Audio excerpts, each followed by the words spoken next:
पुरी श्री जगन्नाथ संस्कृति सह जड़ित मठ मंदिर बहु प्राचीन कालरू एहार रीतिनीति रही आसी।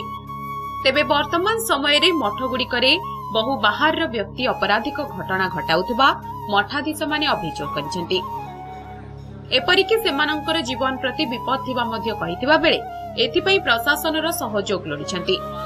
सांप्रतिक समय रे पुरीर मठगुड़िकरे गुंडाराजर प्रभाव वृद्धि पाइबारे लागिथिबा मठाधीश माने अभियोग करिसेंति। ए सुरक्षा प्रसंगटा होची सबुठु बड़ प्रसंग।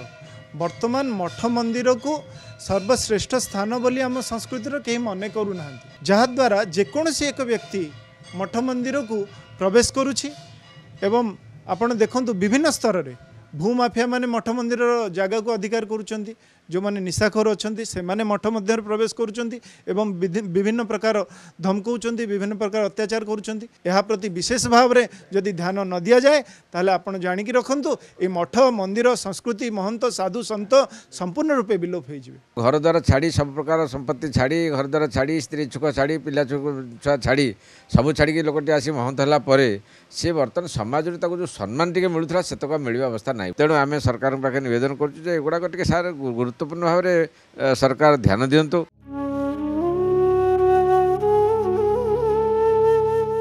धार्मिक विधि व्यवस्था रे मठगुड़िकर महत्वपूर्ण भूमिका प्राचीन कालरू रही आसी। तेबे मठगुड़िकर सुरक्षा सह धार्मिक व्यवस्थार सुरक्षा ने जिला प्रशासन पक्षरु विहित पदक्षेप नेबाकू मठाधीश माने दाबी करिसेंति।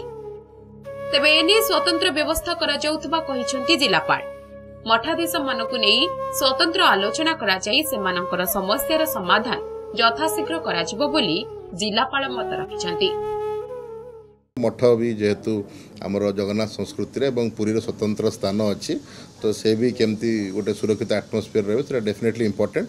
तो जदि कौन एमती कौन केस अच्छी से आम पाखक भी आसी जो स्पेसिफिक मठ केस जदि कौन एमती इनसीडेंट बार बार होमको अवगत करेंगे ताकि पुलिस ता प्रति स्वतंत्र ध्यान दे पारिबो एवं जदि कौन जगह निशा सेवन कि एमती भी किसी होची बहुत पुलिस एंड एक्साइज ता ऊपर स्वतंत्र नजर रखिबो सहित आलोचन भी अच्छु एवं जैसे स्पेसिफिक इंस्टांसेस किसी आमको जणाइबे डेफिनेटली आम ता प्रति बेसी यत्नवान होबो एवं सतर्क रहबो।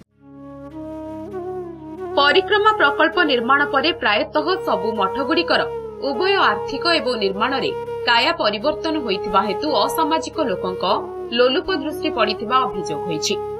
पुरीडु वीडियो जर्नलिस्ट सागर मल्लिक एवं विकास पृष्टिंक सह शिवप्रसाद दास एवं सौमित्र हरिचंदन रिपोर्ट नंदीघोष टीवी।